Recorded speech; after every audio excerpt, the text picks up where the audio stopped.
주님의 은혜와 사랑이 여러분 모두에게 함께하기를 주의 이름으로 축원합니다. 오늘 제목을 다 같이 따라하겠습니다. 평강의 왕. 시카고 호라티오 스페포드라는 사람이 있었는데, 이 사람은 유명한 변호사이며 대학 교수였습니다. 그는 아름다운 아내와 사랑스러운 네 딸과 함께 행복한 삶을 살고 있었습니다. 한 번은 아내와 네 딸이 프랑스를 여행하고 싶다고 해서 여행을 떠났습니다. 그때가 1813년 11월 20일인데 그들이 승선한 여객선 하브레호가 영국 철강 무역선 로초노와 충돌하여 승객 226명이 다 익사하는 대참변이 발생했습니다. 네 딸과 함께 승객 전원이 모두 익사하고 그의 아내 안나 스페포드만 유일한 생존자로 생명이 겨우 구조되었다는 소식이 접했습니다. 곧바로 사고 현장으로 달려간 그의 남편 스테포드는 비극적인 현장을 목도하면서 딸들의 이름을 부르며 절규했습니다. 아내는 이 절망적인 슬픔 속에서도 남편의 손을 잡으며 여보, 우리 딸들은 지금 천국에 있어요. 우리와 잠시 헤어져 있을 뿐입니다라고 말했습니다. 스페포드는 아내의 말에 큰 위로를 받았습니다.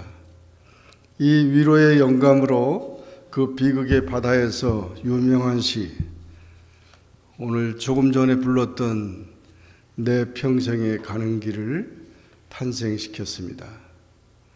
찬송가 470장의 가사입니다. 내 평생 가는 길 순탄하여 늘 잔잔한 강 같든지 풍파로 무섭고 어렵든지 나의 영혼은 늘 편하다. 내 영혼 평안해. 내 영혼 평안해. 이렇게 시를 지어서 주님이 주시는 평안으로 다시금 용기를 얻었습니다. 극한 슬픔을 만나 좌절의 늪을 헤맬 때 어디서 위로를 받으며 무엇으로부터 새심을 얻으며 어떻게 마음의 평화를 찾겠습니까? 이 절망과 위기의 상황에서도 스테포드와 같이 역전의 인생처럼 궁극적인 위로와 평화는 오직 예수 그리스도밖에 없습니다. 이 지구상에 살고 있는 모든 사람들의 공통적인 소망은 세 가지입니다. 그것은 첫째, 평화를 원하고, 둘째, 민주주의를 원하고, 셋째, 자유를 원한다고 한 것입니다. 이러한 것들이 주어지지 않을 때 우리들의 마음속에는 근심과 걱정과 불안으로 가득 차게 되는 것입니다. 사람들은 누구나 다 평화를 원하고 있습니다. 그래서 인사할 때마다 평화를 비는 내용의 말을 하게 됩니다. 이스라엘 사람들은 만나고 헤어질 때마다 샬롬이라고 말하는데 평화라는 뜻입니다. 그리고 멀리 자녀를 보내며 작별 인사를 나눌 때에도 샬롬이라고 인사를 합니다.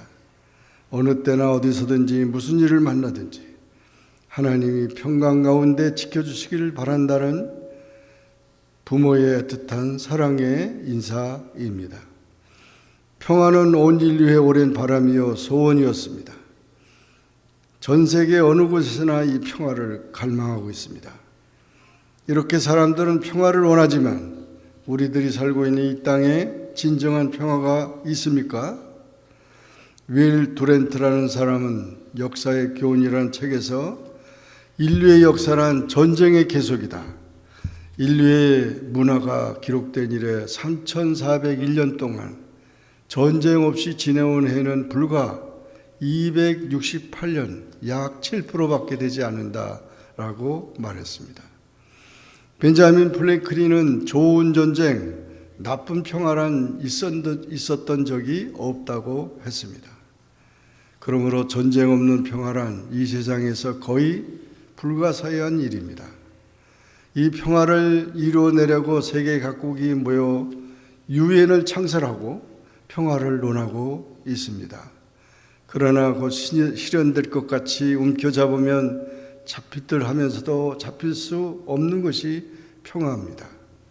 모든 나라들이 저마다 평화를 부르짖고 있으나 평화를 위해서 싸워야 하고 더 강력한 살상 무기를 개발해야 되고 군사력을 증강해야 한다는 모순적인 평화를 말하고 있습니다.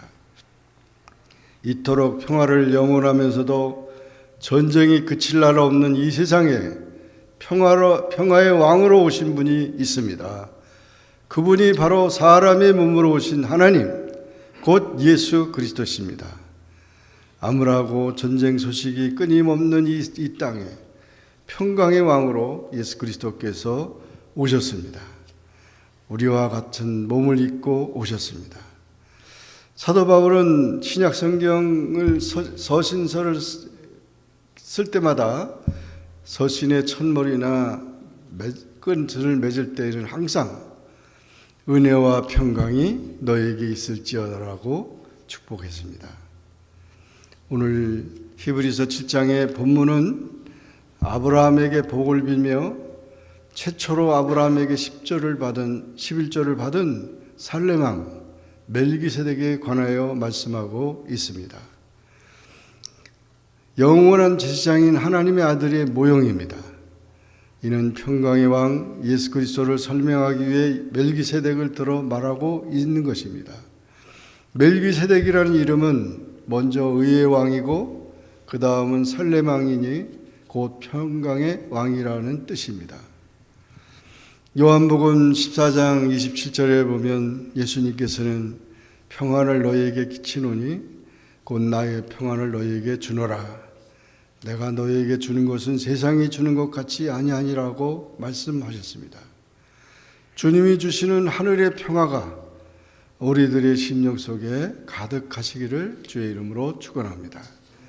이는 그 예수 그리스도를 내 구주로 믿을 때 값없이 누구에게나 주는 하나님의 은혜인 것입니다. 예수님은 하나님과 인간 사이의 평화를 위해 오셨습니다.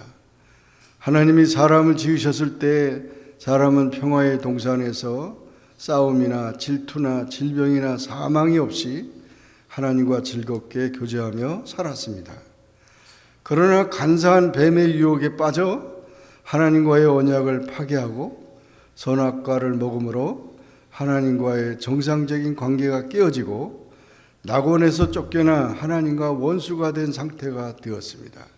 점점 악해져서 동생을 죽인 가인처럼 잔인한 인간으로 변해버렸습니다. 하나님과 우리 사이를 가로막는 것은 우리의 죄악입니다. 하나님과 단절된 인간관계를 십자가를 지심으로 화목제물이 되어 화평케 하시는 평화의 왕으로 우리 예수님이 오신 것입니다. 성탄은 하나님께 영광이요 그 기뻐하심을 입은 자들에게 평화로다고 했습니다. 그러기에 이 날을 우리는 더욱더 기쁘게 맞는 것입니다. 하나님과 맡겼던 담을 헐어버리고 하나님과 화평을 누리는 복된 성도가 되는 것이 성탄입니다.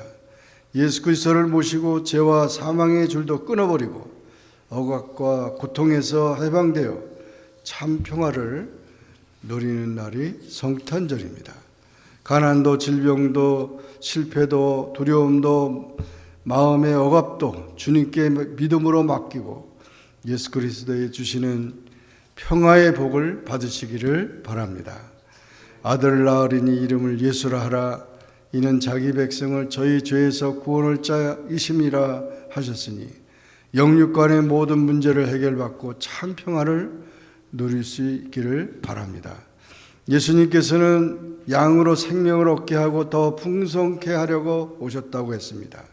성탄절은 수고하고 무거운 짐진 자들이 주께 맡겨 쉼을 얻는 날이고 평강의 왕이신 주님의 주신 평화를 누리는 그런 복된 날인 것을 믿으시기 바랍니다. 예수님은 사람과 사람 사이의 평화를 위해 오셨습니다. 예수 그리스도는 살렘왕, 즉 평강의 왕으로 이 땅에 오셨습니다. 친히 십자가에서 우리들의 죄를 대신하여 스스로 자신의 몸을 내어주신 대속의 죽음으로 평화를 이루셨습니다. 이로 인해 하나님과 우리들과의 평화가 이룩되어 우리들은 하나님의 자녀가 되었습니다. 이 복음이 증거되는 곳마다 차별과 반목과 질시는 사라지고 평화가 이룩됩니다. 평화의 왕으로 오신 예수 그리스도의 복음이 전파되는 곳마다 평화가 이룩됩니다. 사람을 농기구처럼 사고 팔았던 노예제도가 성행하는 곳에 평화의 복음이 전파되자 곧 노예제도가 사라졌습니다. 그리스도의 평화의 복음이 전해지는 곳마다 사람을 차별하는 봉건제도가 자취를 감췄습니다.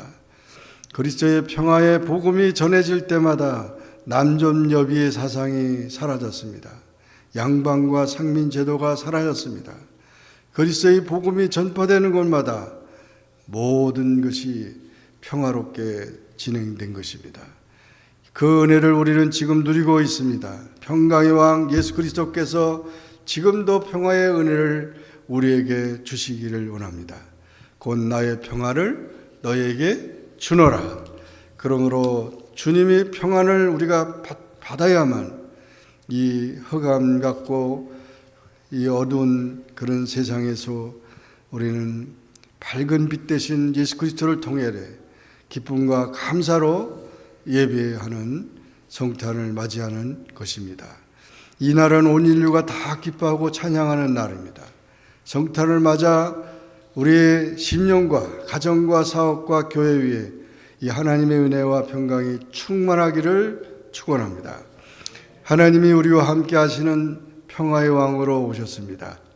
그에게 정사를 메었고 그 정사와 평강이 더함이 무궁하다고 하셨습니다. 정사란 통치를 말하는 것이고 예수 그리스도는 하나님이 우리와 함께 하시는 임마누엘로 오셔서 모든 것을 다스리시는 평화의 왕이라고 하신 것입니다. 보라, 처녀가 잉태하여 아들을 낳을 것이요 그 이름을 임마누엘이라. 임마누엘은 하나님이 우리와 함께 하신다는 것으로 성탄은 하나님이 우리와 함께 하시는 증거인 것입니다. 그러기에 우리는 기쁨으로 이 날을 맞이할 것입니다. 내가 분부한 모든 것을 가르쳐 지키게 하라. 볼지어다 내가 세상 끝날까지 너희와 항상 함께 있으리라 말씀하셨습니다. 주님은 지금도 성령님을 통해 우리와 함께 하시어 깨닫게도 하시고 생각나게도 하시고 넘어질 듯 할 때 붙잡아 주시고 깨어질 듯 할 때 보호해 주시며 가는 곳마다 승리하게 하시고 주의 영광을 드러나게 하십니다. 하나님이 야곱과 함께 하심으로 형의 미움으로 도망자 되어 베델에서 시리에 빠져 잠들었던 야곱이 새심과 용기를 얻어 20년 타향의 고통에도 넉넉히 이기고 축복의 조상으로 우뚝 서게 되었습니다. 하나님이 요셉과 함께 하심으로 형통한 자가 되어 종의 가정 총무가 되었고 억울한 제수가 관리자가 되었고 감옥 관리자가 애굽의 총리가 되었습니다. 성탄은 하나님이 우리와 함께 하신 증거의 날입니다. 동방 박사들은 먼 길마다 아니하고 달려와 아기 예수께 경배했습니다. 저들 밖에 목자들은 아기 예수를 경배하고 모시어 하나님이 함께 하시는 복을 누렸습니다. 성탄은 하나님이 우리와 함께 하시는 증거이시니 하나님과 함께 언제나 승리하시고 기쁨을 누리는 진정한 성탄이 나의 삶 속에 영육과 안에 이루어지는 귀한 2024년 성탄절이 되기를 주의 이름으로 축원합니다. 기도하겠습니다. 주님 감사합니다. 오늘도 주님 앞에 나와 예배하며 또 12월 성탄의 달을 맞이하며 우리 주님은 평강의 왕으로 우리에게 오셨고 인류에게 오셨고 또 지금도 찾아오시며 그 평안은 세상이 주는 것 같지 않고 아무도 그 평안을 빼앗을 수 없다고 했습니다. 죄와 마귀의 세력에 이끌려서 온갖 많은 사람을 미워하고 죽이고 또 파괴하는 이런 모든 전쟁의 이 전쟁의 삶 속에서 우리는 주님의 평안으로 능히 이기게 하시고 주의 그 은혜로 많은 영혼들이 자유와 기쁨과 감사로 변화되는 그런 놀라운 성탄의 축복이 임마누엘로 함께하여 주옵소서. 예수님의 이름으로 간절히 기도하옵나이다. 아멘.